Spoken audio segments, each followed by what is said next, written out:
اهدنا الصراط المستقيم.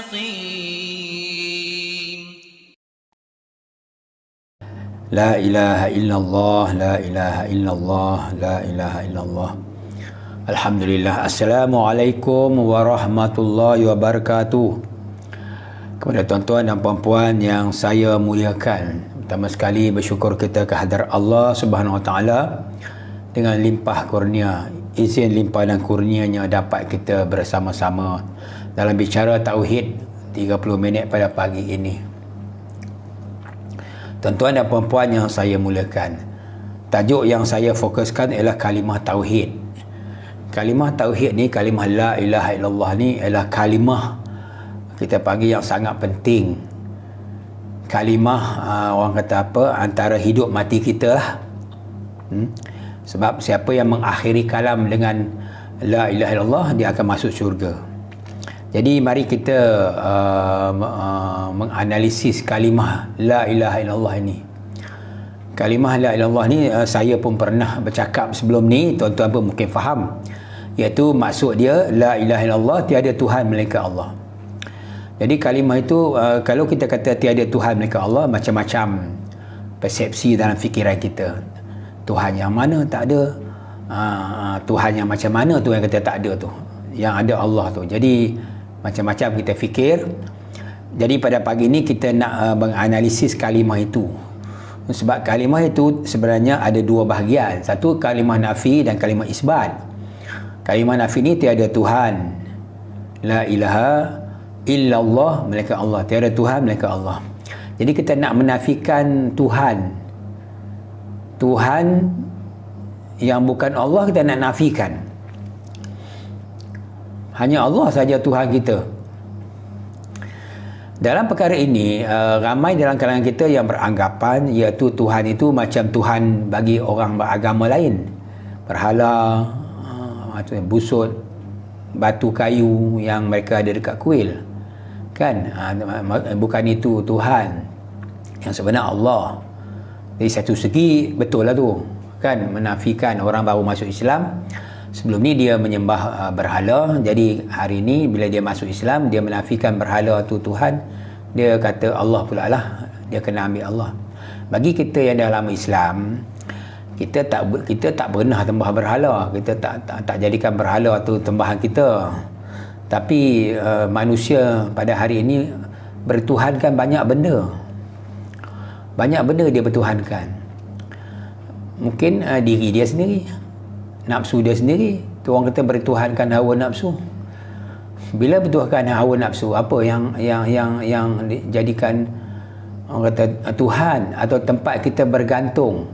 Tuhan ni lah satu dalam arti kata lain, tempat bergantung harap. Tuhan lah. Kalau ikut dalam Islam, bergantung harap kita hanya pada Allah. Qul huwallahu ahad, Allahus samad. Allah tempat meminta pertolongan, tempat bergantung. Selain Allah tak boleh jadikan tempat bergantung. Salah tu. Tapi pada hari ini banyak di antara kita yang tidak bergantung kepada Allah, tapi banyak bergantung kepada makhluk.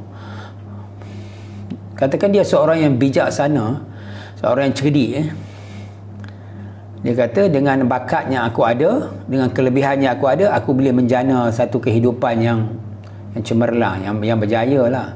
Dengan idea bernas yang ada, dia mencipta beberapa teori dalam bidang perniagaan atau sebagainya. Akhirnya dia menjadi kaya raya dengan orang kata apa? Dengan idea yang dia ada tu disebar luaskan sehingga ke satu dunia. Maksudnya boleh dijadikan contoh kepada orang lain untuk sama turut berjaya seperti dia. Jadi dia bergantunglah kepada bakat dan kecerdikan dia untuk menjana kehidupan. Mungkin pada Allah dia lupa, tak bergantung lagi. Macam orang-orang yang bukan Islam, mereka memang bergantung pada diri mereka, kekuatan diri mereka, idea mereka. Maksudnya memaju, sehingga kan ada sebuah negara tu mereka bergantung kepada kecerdikan, idea para genius dalam negara tersebut untuk membangunkan negara. Akhirnya mereka berjaya. mereka jual apa ni kita panggil, jual segala idea, teknologi yang mereka cipta, mereka kata mereka cipta, mereka jual, akhirnya memajukan negara. Macam teknologi yang kita pun kadang-kadang beli teknologi luar negara masuk ke negara kita, teknologi kenderaan, teknologi persenjataan, teknologi pertanian, macam-macam teknologi yang kata apa, yang manusia ni dia nampak dia boleh buat duit. Jadi mereka bergantung harap kepada kecerdikan para genius yang dalam negara tu. Itu yang maksudnya bergantung pada makhluk. Maksudnya bila bergantung pada makhluk, tak bergantunglah kepada Allah. Ini yang kadang-kadang jadi ujub diri, riak, rasa bangsa mereka lebih bijak daripada bangsa lain di dunia. Bangsa lain tu lebih rendah, lebih tak cerdik dan macam-macam lah. Lepas tu kita kata sekarang kalimah tauhid ni, maksudnya kalimah tauhid datang menyuruh kita menafikan semua Tuhan yang semua Tuhan di dunia kecuali Allah saja Tuhan. Jadi tuan-tuan dan puan-puan yang saya muliakan, itu kedudukan yang kita kata pentingnya kalimah ini. Macam mana kita kata apa, peranan dia sangat besar. Maksudnya begitu. Jadi kita tak nak manusia bergantung kepada selain pada Allah. Orang Islam terutamanya tak boleh bergantung pada selain pada Allah, mesti bergantung kepada Allah 100%. Nanti orang kata dia tak tahu macam nak buat, nak bergantung kepada Allah ni macam mana. Dia kata sebab dia tak nampak Allah tu satu, kemudian dia tak yakin dengan Allah tu dua. Hati dia tak yakin, susah nak yakin dengan Allah sebab benda tak nampak. Nak yakin macam mana kan? Dia yakin benda yang nampak dengan mata kasar dia. Contohnya dia ada duit lah, dia ada duit. Dengan duit dia boleh beli macam-macam, dia boleh modalkan macam-macam, meniaga maju. Jadi cuba kata dia tak ada duit, tak boleh buat apa-apa. Betul, orang kata ada duit semua boleh jadi. Akhirnya dia bergantung pada duit lah. Dan kerja dia mengumpul duit lah. Dalam hidup dia kumpul duit je. Sebab apa? Dengan duit semua boleh jadi. Boleh bantu orang, boleh apa semua. Jadi di sinilah sebenarnya pentingnya pemahaman kita terhadap kalimah tauhid. Tuan-tuan dan puan-puan yang saya muliakan, ingat satu perkara. Setiap yang berlaku pada makhluk, dia tak berlaku dengan sendiri, melainkan dengan izin Allah. Dengan kuasa Allah. Saya tegaskan, dengan tempuh kuasa Allah baru boleh sesuatu tu jadi. Cuba tengok firman Allah dalam surah Safat ayat 96. Saya selalu baca ayat ni. Wallahu khalaqakum wa ma ta'malun. Padahal Allah yang mencipta kamu dan benda-benda yang kamu buat tu. Padahal Allah yang mencipta kamu dan apa yang kamu perbuat. Padahal Allah yang mencipta kamu dan setiap perbuatan kamu. Jadi kan, kalau kita seorang Islam, kita kena beriman, wajib beriman dengan Al-Quran. Kalau sekadar baca je, tak faham dan tak beriman, tak beramal, apa makna? Al-Quran ni bukan untuk dibaca saja. Baca tu baguslah, dengan tajwid, taranum dia betul. Tapi selepas tu kena faham, selepas tu kena amal. Macam mana kita nak amal dengan ayat wallahu khalaqakum wa ma ta'malun? Padahal Allah kata kami yang mencipta kamu dan benda-benda yang kamu buat, apa yang kamu perbuat dan setiap perbuatan kamu semua Allah buat. Wih, macam mana nak beriman ni? Tak nampak pun Allah buat, yang nampak kita. Tu masalah dia. Masalah kita di situ sebenarnya. Sekarang ni saya hidup cakap depan tuan-tuan ni, Allah yang buat tau, bagi bercakap. Tuan-tuan mana nampak? Saya pun tak nampak. Cuma hati saya nampak. Rasa macam Allah, kalau tanpa izin Allah tak boleh bercakap saya sekarang ni. Tanpa izin Allah tuan-tuan tak berada di depan Facebook live hari ni. Dengan izin Allah lah tuan-tuan berada. Allah pilih tuan-tuan, Allah pilih saya. Tu kadang-kadang kalimah tauhid ni sangat penting. Bila kita yang faham tauhid ini, kita nampak apa saja teknologi dulu ke sekarang ke akan datang, dia tak berlaku sendiri. Dia mesti tempuh kuasa Allah. Tak tempuh kuasa Allah tak jadi. Percayalah. Ingat manusia boleh berkuasa sendiri. Tak usahlah perasan. Tengoklah hari yang katakan kematian kita ke, kematian siapa ke, Allah ambil balik nyawa, segala panca indera semua hilang, mendengar, melihat, berkata-kata, berfikir, semua tak ada, ditarik sekali keluar, tinggallah mayat jatuh. Tu lah manusia. Apa yang dia boleh buat? Tak boleh buat. Selagi Allah Ta'ala berkehendak atas kita hidup, macam-macam kita nampak kita boleh buat. Tuan-tuan dan puan-puan, saya mulakan kalimah tauhid ni tuan-tuan. Kalimah ni mahal lah harga dia, nilai dia tinggi. Dalil mengatakan kalau kita timbang kalimah ni di satu neraca di sebelah kanan dan 7 lapisan langit, 7 lapisan bumi, atau 7 petala langit, 7 petala bumi di neraca sebelah kiri, kalimah la ilaha illallah ni lebih berat. Kita kata kalimah ni lebih berat. Kenapa? Sebab dia boleh menafikan hak makhluk, dia boleh membunuh hak makhluk, dia boleh menolak hak makhluk. Akhirnya dia sabitkan, dia isbatkan dengan hak Allah. Semua tu hak Allah, tak ada hak makhluk, mereka hak Allah. Itu kedudukan kalimah tauhid ni tuan-tuan. Sebelum kita beramal kalimah ni, kita kena faham intipati kalimah ini. Bukan dia sekadar sebut di mulut dengan lagu dan sebagainya. Itu baguslah, dapat pahala. Lah, macam kita sebut rumah, buat tahlil rumah orang Kenduri kan, la ilaha illallah, la ilaha. Kita sebut je dapat pahala. Dan kita nak hadiahkan kepada si mati, tak apa. Setengahnya walaupun orang kata bid'ah lah apa, kita buat juga, kita tak kisah kan, kadang nak hadiah ya. Tapi kita nak bedah kalimah ini, kita nak analisis kalimah ini, kita ni faham ke tidak kalimah la ilaha illallah ni. Jadi kita tengok kalimah la ilaha illallah terbahagi dua. Saya sebut tadi, nafi la ilaha illallah, tak ada hak makhluk, mereka hak Allah. Erti dalam bahasa Melayu, tiada Tuhan mereka Allah. Kita dah bicara Tuhan tu apa? Tuhan tu bukan kata sekadar berhala tongkoi kayu, tokong dekat kuil, tapi Tuhan ni, ilah ni termasuk harta, idea, awal nafsu kita, kepandaian kita, kekuatan kita, dan macam-macam lagi. Yang bila kata orang tengok saja kelebihan kita, orang tak sok. Orang rasa kagum bakat kita. Macam contoh penyanyi handalan. Buat konsert, ribu datang, puluh ribu penuh stadium. Nak dengar suara merdu. Kagum, terpesona, menusuk di ke hati. Allah Akbar, Masya Allah. Jadi kita apa? Sanggup bayar duit. Sebenarnya manusia tak suka dengan manusia, kerana tak ada kalimah ni dalam hati dia. Sebab tu kalimah ni tuan-tuan, kalimah la ilaha illallah ni bukan kalimah biasa-biasa. Kalimah yang menafikan kebesaran makhluk. Dia hanya terima kebesaran Allah. La ilaha, tiada Tuhan illallah, mereka Allah. Tuhan tu bukan hanya sekadar berhala, bukan hanya sekadar tongkoi kayu, bukan hanya sekadar di kuil dan sebagainya, tapi ilaha ni ialah segala kelebihan manusia.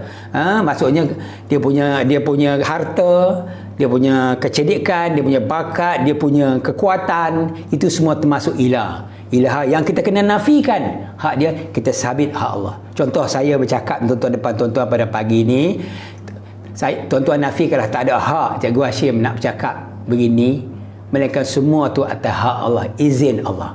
Kalau tak izin Allah, saya tak boleh bercakap depan tuan-tuan. Jadi kita menafikan semua hak makhluk, mengisbatkan hak Allah. Kita nak jadi apa di dunia ni, jadilah, tak ada masalah. Jadi orang kaya, nak jadi jutawan, tak ada masalah. Islam tidak menghalang kita menjadi kaya, jutawan, hebat, apa, tak ada. Cuma kalimah tu mesti ada. Contohnya kita seorang yang jutawan kaya, kita nampak harta kita banyak, tiap-tiap bulan masuk duit saham ke apa ke, kita kata tak ada hak aku nak dapat rezeki yang sebanyak ni, melainkan dengan hak Allah. La ilaha illallah. Kalimah tauhid ni, Arab dia la ilaha illallah, maksud bahasa Melayu tiada Tuhan melainkan Allah. Erti translate erti dalam bahasa Melayu tiada Tuhan melainkan Allah. Maksud dia apa? Maksud dia kita menafikan hak makhluk, mengisbatkan hak Allah. Bukan duit yang banyak ni menyebabkan aku senang, tapi dengan hak Allah, izin Allah menyebabkan aku senang. Akhirnya duit banyak pun hidup tak senang. Sebab apa? Kalau Allah tak nak izin. Jadi tuan-tuan dan puan-puan yang saya muliakan, kalimah ini kalimah yang sangat mahal. Sebab tu Rasulullah ada sabda dalam satu hadis bermaksud, siapa yang mengakhiri kalam dengan kalimah la ilaha illallah masuk syurga, dia akan masuk syurga. Sebab tu bila orang nak nazak, kita nak ajar dia kalimah la ilaha illallah, aja biar dia sebut sekali, kalau tak disebut di mulut, sekurang-kurang hati dia terasa. La ilaha illallah, dengar macam dia gerak mulut sikit tu, tak apa lah. Yang penting hati dia atau pemikiran dia dapatlah sebut kalimah tu, jadilah. Ya. Sebab apa? Kita tengok macam mana Abu Talib ketika dia nak meninggal dunia, Rasulullah bisikkan kalimah la ilaha illallah, tapi dengan izin Allah, Allah tak berkehendak, Allah tak beri hidayah pada Abu Talib, akhirnya bapa saudara Nabi tu mati dalam keadaan tidak boleh mengucap kalimah la ilaha illallah. Apa berlaku bila tak boleh mengucap kalimah la ilaha illallah? Na'udzubillahi min zalik lah. Kita pun tak berani nak cakap nasib di akhirat. Kalimah tauhid tuan-tuan kena bawa dalam hidup tuan-tuan sehari-hari. Setiap masa kena bawa ni, di rumah, di tempat kerja, pergi berjalan, pergi melancong, bawa kalimah tu. Tengok keindahan alam, matahari naik turun atau awan berarak, tak ada hak awan tu nak berarak, mendung ke apa, illallah, melainkan dengan izin Allah. Cuba tuan-tuan fikir benda tu dalam minda tuan-tuan. Pada setiap kali tuan-tuan terlihat kehebatan makhluk, kehebatan ni kedahsyatan lah, macam awan mendung tu menakutkan, kilat panah kilat ni kata apa, memancar. Jangan main kalau kilat memancar. Jangan kita main duduk di bawah pokok sembarang perlindungan yang kecil, nanti dia panah kilat, orang kata panah kilat mati. Orang takut tengok kilat. Sebenarnya kilat pun tak ada kuasa, tak ada hak kilat nak menyebabkan kematian, melainkan dengan izin Allah. Allah izin baru dia boleh. Kalau Allah tak izin, dia pun tak boleh. Dia makhluk. Bila sebut makhluk, mereka ni tak ada kuasa. Tak kira kita pun makhluk. Apa yang Allah cipta di dunia ni semua makhluk. Benda yang besar, bertongkol, macam kita panggil jirim lah. Manusia, batu, kayu, angin, cahaya, virus, jauhar yang kecil, jauhar pirit, malaikat dan jin. Keempat-empat golongan makhluk ni mereka tak ada kuasa. Tak ada kuasa langsung. Yang ada kuasa hanya Allah. Maka kita kena menafikan segala kuasa makhluk itu. Contohnya COVID-19 yang terbaru ni, Omicron apa yang terbaru ni, kita dah takut kes dah meningkat. Ni kali ni datang mesti habis kita ni. Kita dah rasa macam tu. Sedangkan makhluk itu, virus tu, makhluk yang kecil, dia tak ada kuasa langsung. Tak ada kuasa nak memberi manfaat atau mendatangkan mudarat. Tak ada. Yang ada kuasanya Allah. Allah zahirkan takdir dia ke atas benda kecil, jadikan asbab. Mati ya? Bukan kita mati kerana virus tu, kerana Allah dah sampai ajar kita. Ni tuan-tuan, kalimah tauhid ini sebenarnya kalimah mengesa. Kalimah yang kita kata mengesakan Allah, membesarkan Allah, mengagungkan Allah, memberi kuasa kepada Allah, sehingga menafikan hak makhluk, menafikan kuasa makhluk, mengisbatkan kuasa Allah. Itu saja yang perlu ada pada fikiran dan hati kita. Mula-mula fikiran, nak fikir dulu. Fikir, orang kata apa? Berfikirlah tentang kejadian Allah, jangan fikir tentang zat Allah. Betul, kita setuju. Fikir kejadian Allah. Apa kejadian Allah? Contoh kita kata, makanlah makanan yang berzat. Makanan yang berzat, nanti kamu jadi sihat. Kita pun belilah sayur-sayuran, buah-buahan, hari-hari tak habis makan. Bila makan kita sihat. Bila sihat kita lupa. Patutnya kita terfikir sebenarnya bukan makanan, buah-buahan, sayur-sayuran yang bagi sihat. Sebenarnya yang bagi sihat adalah Allah. Ni azmah asbab. Tak boleh ke fikir macam tu dalam hidup ni? Allah suka sebenarnya. Bila kita menafikan hak makhluk, menisbatkan hak Allah, Allah suka. Mentang-mentang kita banyak duit, kita yakin dengan duit kita dalam bank ada pula 200-300 ribu, kita rasa hidup kita macam selamat lah, dah selesa sebab duit ada. Banding dengan orang miskin papa kedana yang tak ada duit, hidup bawah jambatan, hari-hari menangis. Sebab apa? Hidup dia macam tak terbela, tak ada tempat dia nak bergantung. Manusia bergantung pada harta, pada duit. Tapi kalau manusia bergantung kepada Allah, dia bukan nampak harta dia banyak ke, jutawan ke, dia tak nampak. Dia nampak Allah saja. Tak ada hak duit juta-juta nak bagi aku senang, melainkan dengan izin Allah baru aku boleh senang. Ni semua asbab datang pada aku. Allah Ta'ala amanahkan, aku carilah orang miskin, tolong mana patut, agih-agihkanlah mana patut, kan? Sebab tu bukan hak aku, ni semua amanah Allah. Tapi kadang-kadang kita lalai di situ. Kita rasa ni milik kita. Jangan. Tuan-tuan, tak boleh. Kalimah tauhid ni tuan-tuan mendasari hidup kita. Apa maksud mendasari? Dia perlu ada dalam jiwa kita, dalam hati kita kalimah ni. Sebab tu Rasulullah ada sabda dalam satu hadis, saya baca maksudnya, orang yang akan mendapat syafaatku di akhirat ialah orang yang berkata la ilaha illallah dengan hatinya yang ikhlas. Itu hadis Nabi. Hadis sahih, riwayat Bukhari, tak silap riwayat saya dah lupa. Maksud dia, orang yang akan mendapat syafaatku di akhirat hanyalah orang yang berkata la ilaha illallah dengan hatinya yang ikhlas. Tuan-tuan, berkata dengan hati tuan-tuan yang ikhlas. Macam mana kalimah tauhid nak masuk dalam hati kalau kita tak ada latihan? Kalau masa hidup sekarang ni kita asyik lupa je. Dia nampak diri kita hebat, dia nampak diri kita kaya, diri kita lah kuat sana sini, cerdik jenis ke apa ke. Apa? Hak Allah, kuasa Allah, kepandaian Allah, ilmu Allah tak nampak. Dan kita tak nafikan betul. Patut kita nampak, oh ni semua bukan kuasa aku, ni semua kuasa Allah, ni semua dengan izin Allah. Tu yang buatkan aku cerdik, boleh bercakap semua ni dengan izin Allah. Kalau Allah tak susun berkata aku tak jadi macam ni, orang nak faham pun susah. Ni bila bercakap, alhamdulillah orang faham. Semua siapa yang bagi faham? Allah. Bukan kata saya bagi tuan-tuan faham, bukan. Saya tak ada kuasa langsung. Sebenarnya bila saya bercakap, kalau Allah tak nak bagi tuan-tuan, Allah tak nak bagi tuan-tuan faham, tuan-tuan tak akan faham apa saya cakap. Tapi bila tuan-tuan faham, Allah yang bagi faham. Tak ada hak nak bagi faham ilmu pada seorang tu, kefahaman dalam agama tu, kecuali Allah. Tu Tuhan kata, kefahaman dalam agama hanya milik Allah. Allah saja bagi faham. Kadang-kadang kita mengaji punya lama, kita tak faham. Dalam satu hadis Nabawi, riwayat Bukhari Muslim, Rasulullah bersabda, Allah memberi akhlak, mengagih-agihkan akhlak dalam kalangan manusia seperti mana Allah mengagih-agihkan rezeki dalam kalangan manusia. Macam kita dapat rezeki, ada kaya, ada sederhana, ada miskin, kan? Allah agih akhlak itu juga. Allah beri dunia kepada orang yang dia cinta dan orang yang dia benci. Orang tak semayang, tak beriman, bagi juga dunia, harta dunia, kaya-kaya. Oi, tak Islam tapi jutawan. Biasa lah. Allah bagi dunia kepada orang yang dia cinta dan orang yang dia benci, tak cinta.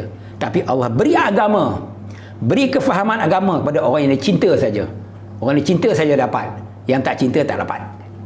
Tuan-tuan dan puan-puan, kalau tuan-tuan faham asas tauhid, ilmu tauhid kita bicarakan, tanda Allah Ta'ala cinta pada tuan-tuan. Tanda Allah cinta kepada kita semua. Bukan saya yang bagi faham tuan-tuan. Allah ni milik Allah, ilmu semua milik Allah. Ilmu apa ilmu di dunia? Wahyu. Ilmu Allah ada 4. Wahyu untuk Nabi dan Rasul saja. Yang kedua ilham untuk manusia yang umum.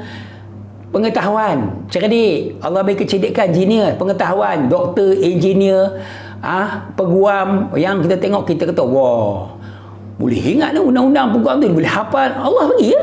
Ingatan tu bagi otak dia bagus. Jenius.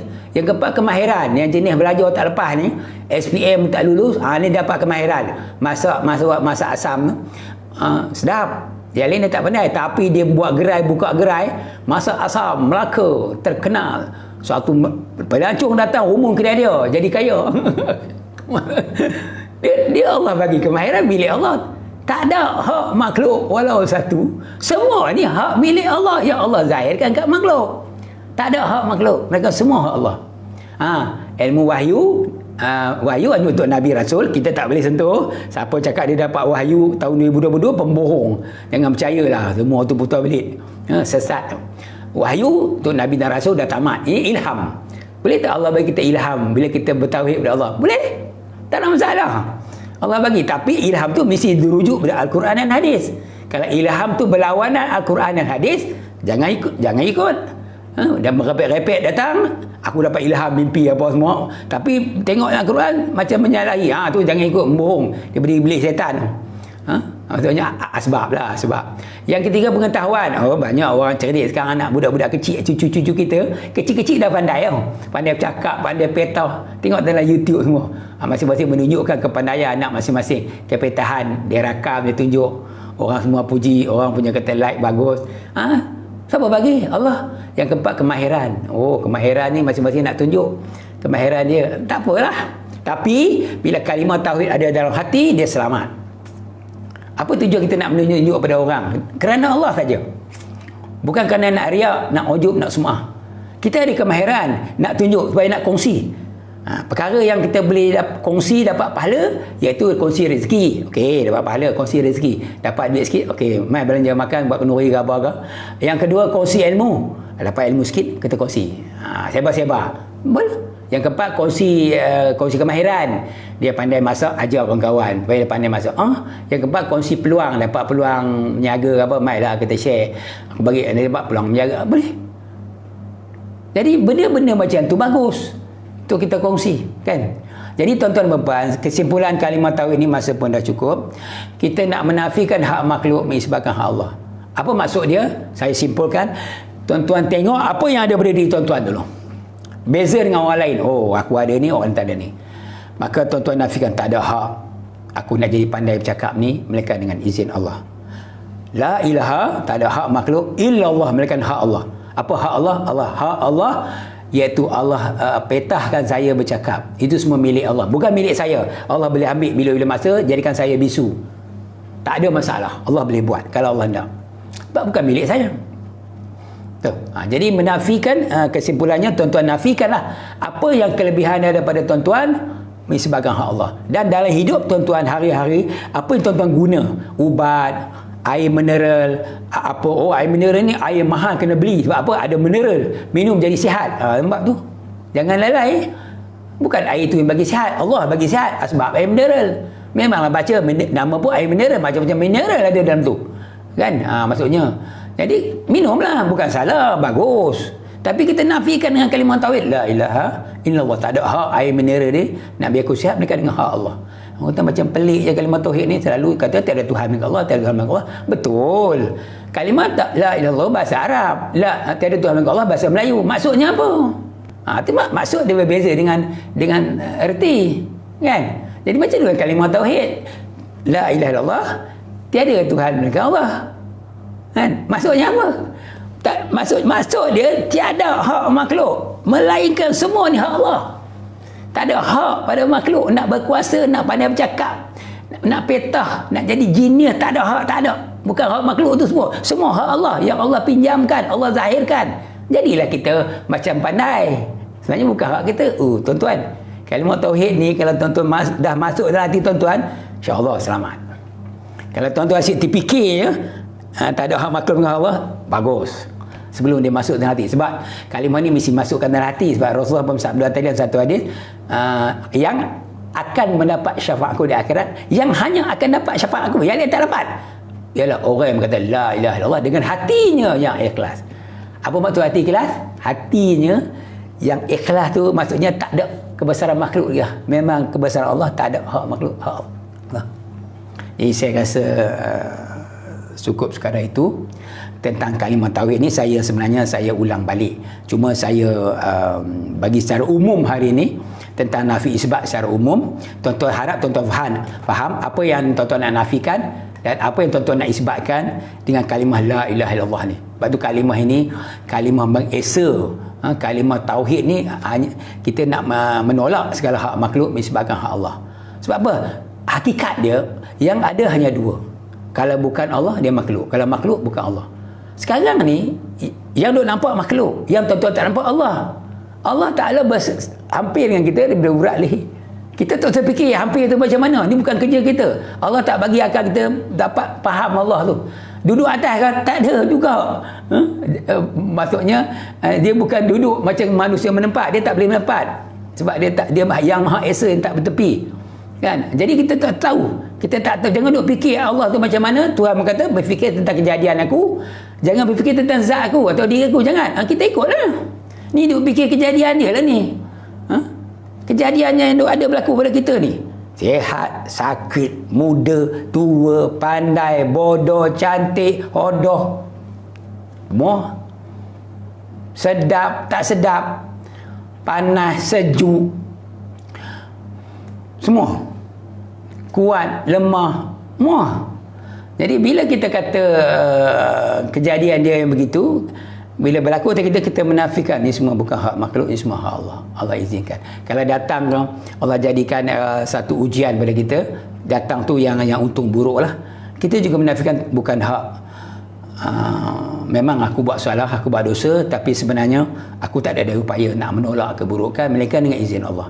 Tak ada hak aku nak terlibat dengan ni, melainkan dengan Allah Ta'ala nak uji aku terkena, maka taubatlah. Astaghfirullahalazim. Itu jalan penyelesaian dia. Bukan susah pun tuan-tuan. Bila Allah bagi nikmat, nikmat yang orang tak dapat, alhamdulillah, terima kasih Allah, syukur. Tak ada hak aku nak mendapat nikmat ni, melainkan dengan izin kau ya Allah, dengan hak Allah baru boleh dapat nikmat. Allah boleh tarik nikmat bila-bila masa. Tuhan kata kalau kamu bersyukur, aku tambah lagi. Kalau kamu kufur, ni azabku pedih. Dalam Quran ada cakap. Jadi tuan-tuan, cukup sekadar itu untuk pagi ini. Saya mohon ampun dan maaf sekiranya kesalahan kata-kata saya yang menyinggung perasaan tuan-tuan dan perempuan, dan cakap saya yang agak kasar dan kuat. Jadi kita akhiri bicara dengan tasbih kifarah, surah Wal Asr dan doa. InsyaAllah kita akan berjumpa lagi pada minggu hadapan dalam masa yang sama lah, hari yang sama. Jadi astaghfirullahalazim. Subhanakallahumma wa bihamdika asyhadu an la ilaha illa anta astaghfiruka wa atubu ilaik. Bismillahirrahmanirrahim. Wal 'asr innal insana lafi khusrin illa allazina amanu wa 'amilus solihati wa tawassaw bil haqq wa tawassaw bis sabr. A'udzubillahi minasyaitonir rajim. Bismillahirrahmanirrahim. Alhamdulillahirabbil alamin wassalatu wassalamu ala asyrafil anbiya wal mursalin sayyidina Muhammad wa ala alihi wa sahbihi ajmain. Ya Allah, Tuhan kami, berilah kami ilham ya Allah, agar kami menjadi orang cerdas. Lindungilah kami daripada bahaya kejahatan hawa nafsu. Ya Allah, Tuhan kami berlindung kepadamu daripada kejahatan penglihatan kami, kejahatan pendengaran kami, kejahatan lidah kami, kejahatan hati kami, kejahatan cita-cita kami. Kami berlindung kepadamu ya Allah daripada kepikunan dan siksa kubur. Rabbana atina fid dunya hasanah wa fil akhirati hasanah wa qina azabannar. Wa sallallahu ala sayyidina Muhammadin nabiyyi ummi wa ala alihi wa sahbihi wa barik wa sallim. Walhamdulillahirabbil alamin. Wallahu minkum minna wa minkum taqabbal ya karim. Assalamualaikum warahmatullahi wabarakatuh.